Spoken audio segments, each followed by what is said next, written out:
The day they escorted Nadia Holm out of Clearwater Regional Medical Center, she didn't cry. She had expected to. She had rehearsed it in some strange way, imagined her hands trembling, imagined needing to take deep breaths in the elevator, imagined the walk to her car being the kind of walk that broke a person. But when Director Fowler slid the termination letter across the conference table with the tips of 2 fingers like it was something he didn't want to touch, Nadia just looked at it. 7 years. 7 years of 12-hour shifts, of holding the hands of people whose families hadn't come yet, of learning to read lab values the way other people read weather, knowing before the storm hit. And it ended with a single sheet of paper and a man who couldn't make eye contact. Insubordination, the letter said. Failure to follow chain of command, creating a hostile work environment. She had filed 22 incident reports in 4 months. That was the real reason, though nobody in that room would say it out loud. Outside, the Florida sun was indifferent. It was the kind of afternoon that had no business being beautiful. The sky, the particular shade of blue that belongs to vacations and weddings, not to a woman standing alone in a hospital parking garage holding a box of desk items and a 7-year employee badge that had already been deactivated. Nadia set the box in her trunk, sat down in the driver's seat, and stared at the steering wheel for a long time. She had known it was coming. That was the part nobody understood when she tried to explain it later. She had known, and she had filed the reports anyway, because the alternative was something she couldn't live with. Nadia Holm had been a lot of things before she became a registered nurse at a civilian hospital in Tampa. The hospital didn't know that. Most people didn't. She had gotten good at being exactly as much as the situation required and nothing more. It was a skill she had learned the hard way, in places that didn't appear on any of her civilian paperwork. She drove home to her apartment on the 3rd floor of a building that smelled like someone was always cooking something with cumin, and she sat on her kitchen floor with her back against the cabinets the way she used to sit in the back of transports. Knees up, spine straight, waiting for the next thing. The next thing did not come immediately. That was almost worse. The first report had been in November. A patient, 63 years old, admitted for a routine knee replacement, had developed a post-op infection that progressed faster than it should have. Nadia had flagged it 3 times. The attending had waved her off twice and was unreachable the 3rd time. By the time the order for the correct antibiotic came through, the patient had lost 2 days and nearly lost more than that. Nadia had written it up, filed it, received no response. The second report was in December. A medication discrepancy, not a small one. A patient on a blood thinner received a double dose because 2 nurses had documented the same administration in different systems that weren't speaking to each other. Nadia had brought the IT reconciliation issue to her charge nurse, Greta Palliser, who told her the software update was in the pipeline and to just double-check manually going forward.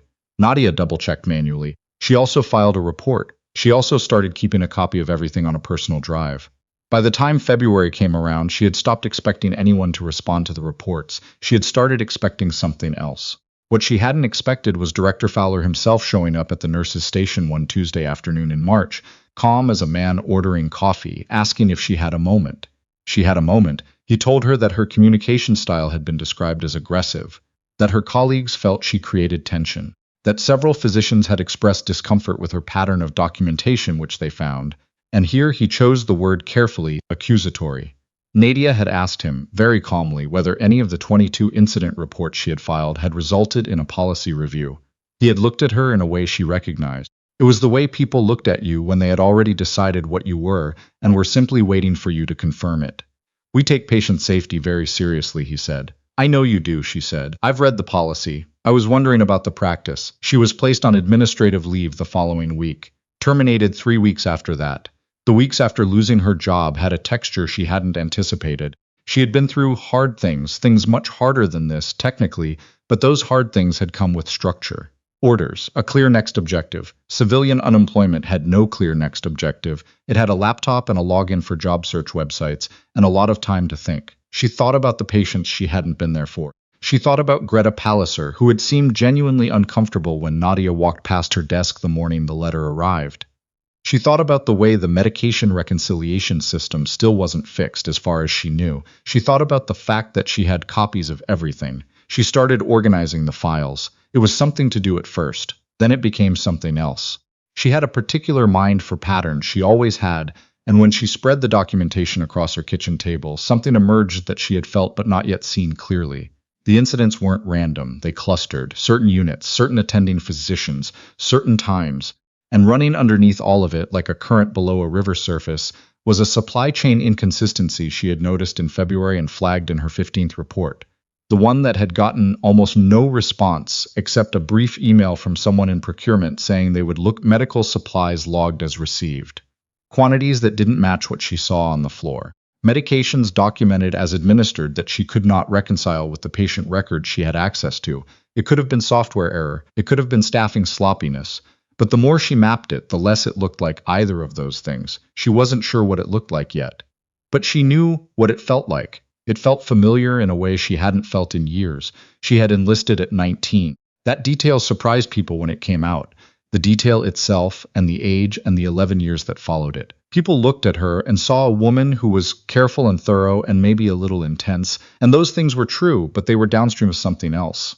Something formed much earlier. She had deployed 3 times. The specifics didn't matter for most purposes. What mattered for the purposes of the conversation she was about to have with a man named Garrett Spence was that her training had not stopped at emergency medicine. The official designation had been combat medic. The unofficial reality had been considerably more complicated. Spence called her on a Thursday in April, 6 weeks after her termination. She didn't recognize the number. She almost didn't pick up. "Miss Holm," he said. He had a voice like a man who had spent a lot of time giving briefings in rooms with bad acoustics. "My name is Spence. I'm with a federal task force that has been looking at Clearwater Regional Medical Center for approximately 14 months. I'd like to come meet with you." She sat with that for a moment. "How did you get this number?" she asked. "You filed 22 incident reports," he said. "The last 3 referenced a supply chain discrepancy. Nobody from hospital administration flagged those. Someone else noticed." She looked at the kitchen table, at the papers she had spread across it over the past 6 weeks. "When?" she said. Spence arrived the next morning with a woman he introduced only as Kowalski, which Nadia understood to mean she wasn't going to get a first name or an agency affiliation, at least not yet. Kowalski wore a jacket in April in Tampa, which told Nadia something. They sat at her kitchen table, which was now cleared. She had put everything in order the night before, organized by date and category, the way she had organized everything important in her life for the past 15 years. Spence laid out what he could tell her, which was less than she wanted and more than she had expected. The supply chain discrepancy she had flagged was connected to something significantly larger than billing fraud. Medications being documented as administered to real patients were being diverted. The patients existed. The documentation existed. The medications did not. Not in the quantities logged, sometimes not at all. The scheme had been running for at least 2 years, possibly longer, and it had been running because someone inside the hospital had access to the documentation systems, the supply chain records, and enough administrative cover to keep it invisible to the kind of routine audits that were designed to catch exactly this. "We have the what," Kowalski said, speaking for the first time. She had been watching Nadia in a way that was professional and thorough and not unkind. "We have partial connectivity on the how, we're still building the who." Nadia looked at the spot on the table where her files had been. "I might be able to help with that," she said. What she had, it turned out, was more than anyone had realized. Because Nadia Holm was thorough, not in the way that word usually means, the careful and diligent way, but in the way that means she had been trained to see what was actually there rather than what the situation presented. She had documentation that cross-referenced supply delivery logs against patient census data in 2 units where the discrepancies were heaviest. She had timestamps. She had names, not in the accusatory way that Fowler had implied, but in the factual way, the way she had learned to document field assessments, who was present, what actions were taken, what the outcome was. She had also, without fully articulating why, taken photographs of physical storage areas during her shifts on 2 occasions when something had looked wrong. She had thought at the time that she was being paranoid. She was not being paranoid. The photographs matched the delivery logs in a way that confirmed the discrepancy wasn't a software error. Someone had been removing physical inventory and updating the digital records to conceal it, and the access required to do that without triggering the automated audit flags pointed to a very short list of people. Spence and Kowalski took copies of everything. They left her with a secure phone and a number that would connect her to Kowalski directly, and they asked her to not contact anyone from the hospital, not discuss the investigation with anyone, and to call immediately if anything changed in her situation. "One more thing," Kowalski said at the door. She had pulled it open but hadn't stepped through yet. She had the quality of someone who said important things while appearing to be leaving, which was either a habit or a technique. Probably both. "Your service record was part of why we came to you directly. You were EOD adjacent for 8 months in your second deployment." Nadia didn't respond to that. "We may need more than your files," Kowalski said. "I know," Nadia said. The next 4 weeks were the kind of waiting that felt like movement, which was worse than the waiting that felt like stillness. Kowalski called 3 times. Once to confirm receipt of the files, once to ask a follow-up question about a specific date range in the supply logs, once, late on a Tuesday night, to tell her to expect a visit from 2 additional agents and to not be alarmed. She was not alarmed. She had been in situations where alarm was appropriate, and this was not one of them yet. The agents, a man named Harold and a woman who went by Dr. Yoon, though her precise affiliation was never stated, went through everything again from the beginning. They asked about her interactions with a hospital administrator named Beckford. They asked about a physician named Dr. Sato, who had worked in the unit with the highest concentration of discrepancies and left the hospital in January, 3 weeks before Nadia's first report. She answered what she could. She told them what she had observed. She told them what she had inferred, and she was careful to mark the distinction clearly, the way she had been taught to mark the distinction between confirmed intelligence and estimated assessment. "You're very precise," Harold said. It wasn't quite a compliment and wasn't quite not one.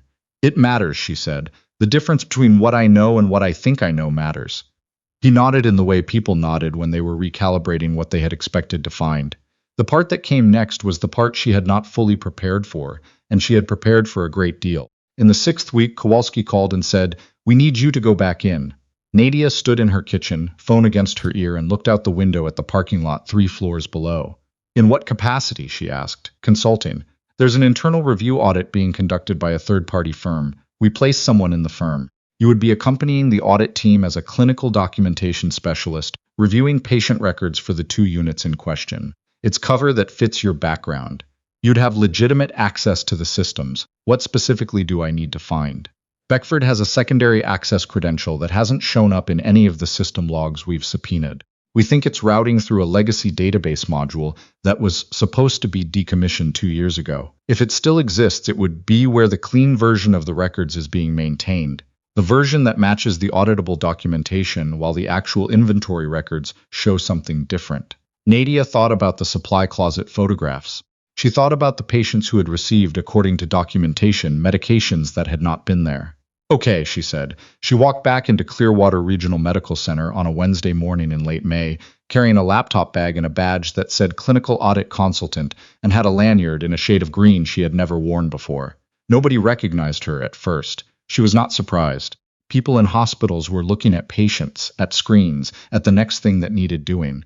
They were not looking at the consultant from the audit firm, especially one who wore her hair differently and carried herself with the specific neutrality of someone who was there to do a job and leave. Greta Palliser recognized her in the hallway outside the nursing station on the 2nd floor. Nadia saw her see it happen. The flicker, the recalibration, the moment where Palliser's expression shifted through several states before settling on something cautious. "Nadia," Palliser said. "Miss Palliser," Nadia said. "I'm here with the audit team. I appreciate you making the records available." Palliser held her eyes for a moment. Then she nodded. "Of course," she said. And she walked away, and Nadia watched her go and noted the direction she walked. She found the legacy database module in the 4th hour. It was not in the location she had been told to look. Kowalski had guessed based on what they knew, but legacy systems had a way of living where nobody expected them, which was part of what made them useful for purposes like this. She found it because she was thorough, and because she knew what it felt like when a system was almost invisible, and because she had spent 11 years developing a particular sense for the thing that was there but wasn't supposed to be. She documented what she found. She did not download anything she wasn't authorized to access. She photographed the screen with the secure phone Kowalski had given her and sent the images through the encrypted channel within minutes.